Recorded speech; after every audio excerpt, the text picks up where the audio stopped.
المعلقه بحب اشرب القهوه بوش، انا مش فارق معايا اي حاجه في البن غير ان هو يكون وشه كويس.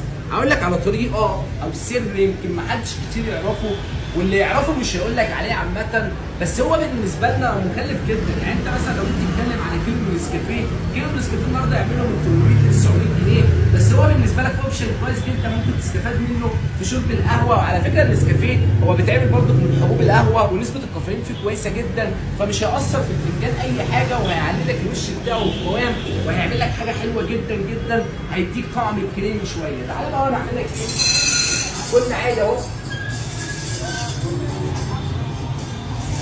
هناخد 50 جرام اندونيسي على 50 جرام هندي، وهنديهم 50 جرام كمان.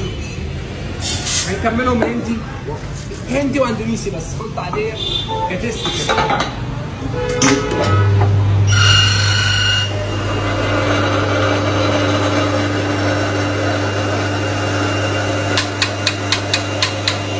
مش محتاج اكتر من تقريبا بس.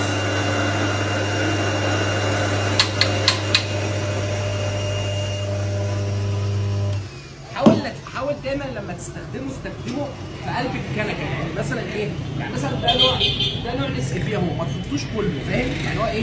خد طرف المعلقه كده، ولنفترض مثلا ان دي الكنكه. تعالى يا احمد كده، ولنفترض ان دي الكنكه، حطيت طرف المعلقه في قلب الكنكه. يعني انا هعتبر ان المكنه دي الكنكه، وحطيت معلقتين بن عاديين اهو، وهبدا اشغلها. هاتها كده يا احمد، وتقلبها كويس. ده الكنكه، لو كنكه او مكنه طيب، تمام؟ تبدا تسيبها. هوريك دلوقتي هيطلع البن عامل ازاي، والتيست عامل ازاي، والقوام عامل ازاي. الطعم بتاعه يعني طعم كريمي شويه، انت فاهم؟ فطعم لذيذ ولطيف، حاجه كده ايه. لو انت بتحب الوش ومش عايز تشرب حاجه مضروبه ممكن تلجأ، بس تلجأ في بيتك. يعني مثلا ما تروحش المكان تقول له انا عايز بن وعليه نسكافيه، لا، بتلجأ للحاجه دي في بيتك. يعني انت في بيتك تجيب نسكافيه وتبدا تستعمله كحاجه كده تظبط معاك الوش. ده طبعا للناس اللي ايه، اللي الوش بيفرق معاه قوي عامه، لان طبعا طبيعه القهوه عامه ما بتعملش الوش الكثيف. دلوقتي بقى تشوفها معاك اهي وهي نازله من قلب المكنه.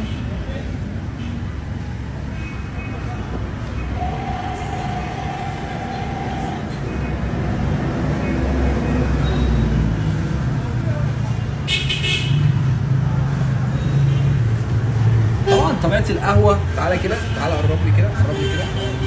طبعا طبيعه القهوه مش تعمل الوش ده. فده كان سر النهارده، وده طعمها بقى ايه. شفت الكريمه والمزازه بتاع الهندي؟ تحس ان انت كده بتشرب حاجه، لان عامه النسكافيه بقى عاده من انواع زي الهند الارابيكا.